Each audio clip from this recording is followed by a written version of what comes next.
Hello, and welcome back to my channel. My name is Michaela Melone, and I'm a professional dancer and choreographer, and I live in Los Angeles, California. Today, we are talking about some of the myths that you may have heard in your life about dancers and dance, which are honestly just kind of like fake news. I'm sure you heard all of this stuff because people were trying to protect you and help you, and they were trying to look out for you, but they're just not true. So let's dig into some of the things. We're just gonna cover probably 5 for today. There's so many more. There's so many. Anyways, myth number 1: your body has an expiration date. That is just not true. That is just not true. There are certain situations in which, it's harder to dance because dance is like it's physical. So it is an athletic, you know. There are definitely a lot of things that get harder once you're older, right? And dance could be one of them, but that doesn't mean that you're not able to dance once you're old. It's just not true, and I don't know where this started exactly. So, one of the few things that I would hear very, very often, especially when I was younger, was, well, just be careful getting a job as a dancer. Those careers are very short. Now, can it be a short career? Yes, absolutely. It absolutely can. Does it have to be a short career? I don't think so. I really don't think so.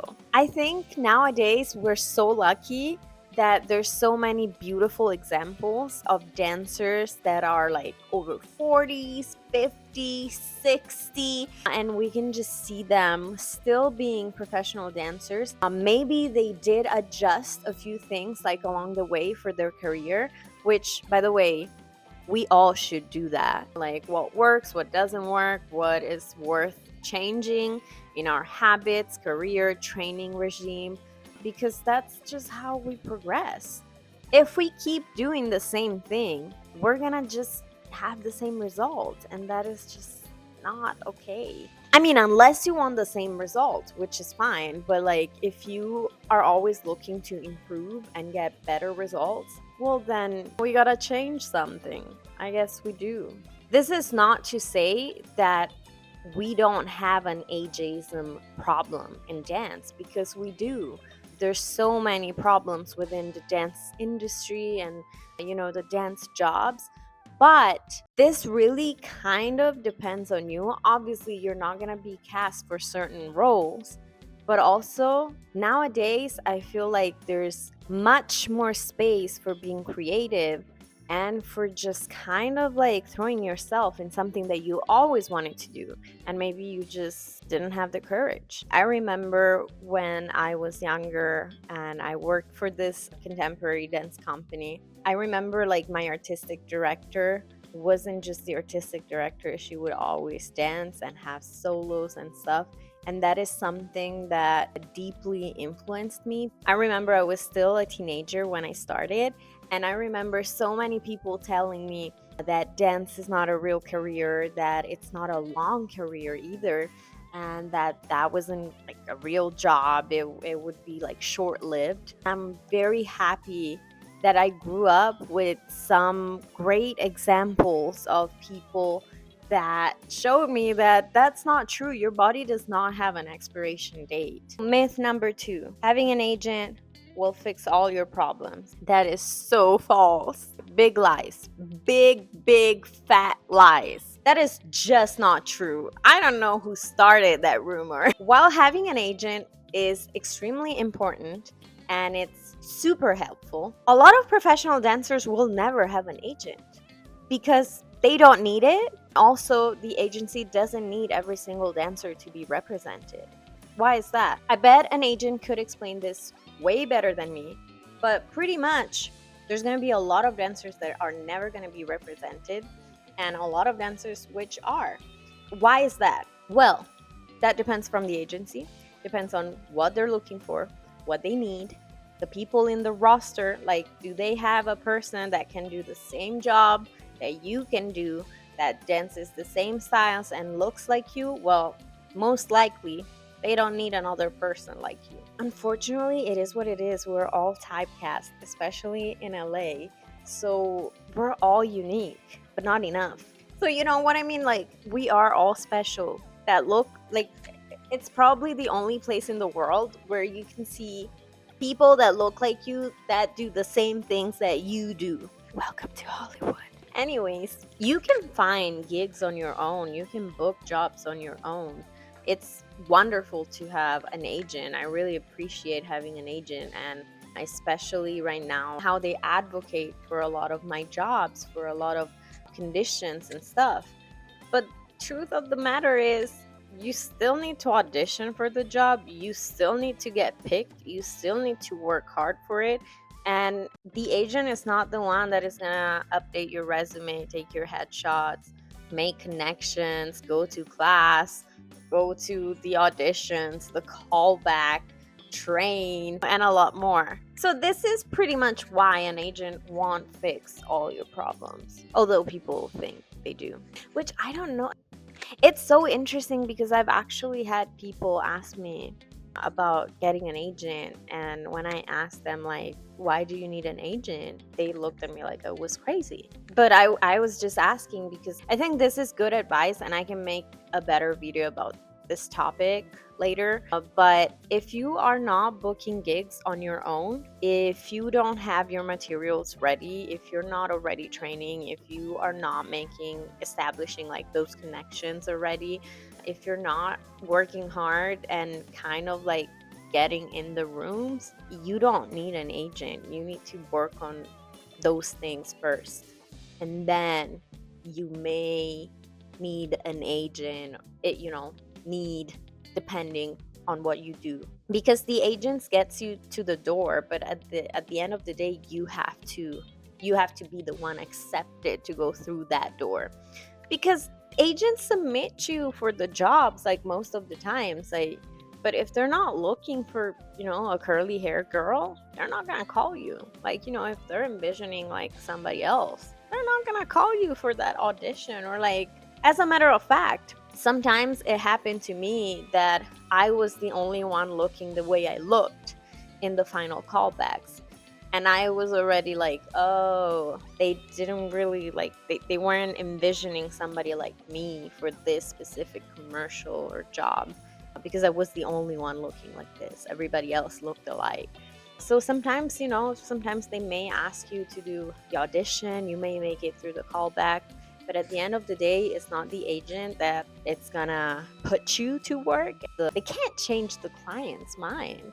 The client is gonna hire whoever they want. They're gonna cast whoever they want. Why do people think like, oh, you have an agent, you're at work? Like, yes, that's obviously that's the agent's goal and your goal too. But as I said, like, they just pitch you for stuff. If people don't wanna cast you, you're not gonna do the job just because you have an agent. It may open more doors. It will open more doors for you. It is important. But just to summarize a little bit, like, agents pitch you. They do open more doors because they have access to more castings, more gigs that you will not have access to by yourself. So they have access to a lot of the bigger and more, like, more important and secretive stuff. But you, as the talent, are the one that is gonna have to have your materials ready, always updated, train, make the connection. Like, you're gonna have to be the one working for it. And at the end of the day, casting decides, the choreographer decides, the client decides, whoever is on the other side. So agents are very important, but you still have to work hard even when you're represented. Myth number 3. I grew up hearing you have to specialize in just one style. I have a lot to say about this. First of all, yes, it's possible that some people are better off just specializing in one style. But in general, versatility, especially in LA, is still a great skill to have. So I always felt the pressure of like having to pick one dance style. Although I really liked more, I studied so many different things and I just couldn't bring myself to pick. I was like, just one, two? After several years, I am so glad I didn't just pick one, because it's not for every dancer, but I am especially known here because I'm very versatile. Now, I may not be perfect at every single thing I do, but I can learn. And having that knowledge of different styles sometimes also helps just closing those gaps of knowledge that you have. Ideally, you want to be the best at all styles. But we're all humans, so that's not really going to happen. So, for me personally, I am glad that I studied so many different styles, and I didn't like abandon all of them, just to pick one. I think it's very important to be able to be a versatile dancer. It's definitely not for everyone, and not everyone should follow that path. But in LA, I think there's strength in being a versatile dancer. There's definitely a lot of strength because you never know the next audition, what they're gonna ask you, the next commercial, the next gig. Like, you may be dancing contemporary in one and hip hop in the other. You may be doing an acrobatic thing in another gig, and then, like in my case, I even do Afro Brazilian dances because, yes, I'm Brazilian too. I'm Italian and Brazilian, if somebody missed it. If you're enjoying training in a certain style, go ahead. Like, go for it. Because it's usually a good idea. Unless it's taking like way too much time and you can't get your main job done, kind of stuff. And as a general rule of thumb, like, if you like it and it's impacting you positively, yeah, just go for it. Why not? Knowledge opens the mind. Myth number 4: all teachers are built the same. I truly thought that if somebody was a dance teacher, they were just a dance teacher. Like, one, it's the same as the other. Absolutely not. First of all, there's some teachers that are better than others. And also, there's some teachers that use different approaches. And also, there's just some dancers that are never going to be good teachers, and some good teachers that are never going to be good dancers. The dream is to have a dance teacher that is a really good teacher, so they have the pedagogy side down, but also they have been great dancers, or they are good dancers, so that they can really explain like details, specifics. But that is not always possible. And don't freak out, because that is totally normal. Good teachers sometimes are not good dancers, and good dancers are not great teachers. So it really depends. Like, those are two different skills. So a lot of times you're going to go to class and you're going to see that these people are great dancers, but you're not learning much from them.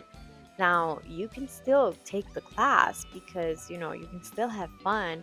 You can still make that connection, but when a teacher is a good teacher. I don't know, you just feel it. No, I'm just kidding. There's it's very scientific, actually. We could go into this deeper into another video, but there's clear signs when somebody is a great dance teacher. Myth number 5: just work hard and it's gonna happen. Is it though? No, it's not gonna happen. It's not gonna happen if you just work hard.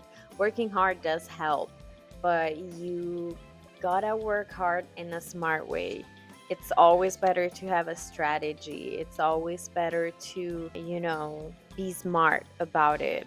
A lot of times you are going to have to create your own opportunities. A lot of times you're going to have to go out of your comfort zone. A lot of times you're going to have to ask people to support you, or for favors, or you're going to have to also help them. And that is totally normal. And also understanding the thin line between working hard and just staying busy. Because staying busy, we feel like we're working hard, and sometimes we find comfort in it. Especially, I think, as artists and dancers, we just find that comfort in just like being so overwhelmed by by everything we need to do and everything we're doing. But the truth is, working hard is just different. It takes a different kind of hard work to making things happen. First of all, you should be clear. What are you trying to make? What are you waiting for? What is the stuff that you're waiting for? Like, are you trying to be in a music video? Are you trying to be in a commercial? Are you trying to do a live show like in a theater with a dance company? Are you trying to just like any opportunity to perform? So according to like what your answer is gonna be, the plan is gonna be different, and the part of working hard is gonna be different too. What about you? What are some of the myths that you guys have heard? Just put them down below, just comment down below, and maybe we should go on a nice myth busting journey for dance. Well, thank you so much for watching the video. Remember to subscribe, to comment, to like the video. You can follow me on other platforms too, like we love some support. Can't wait to see your answers. Bye.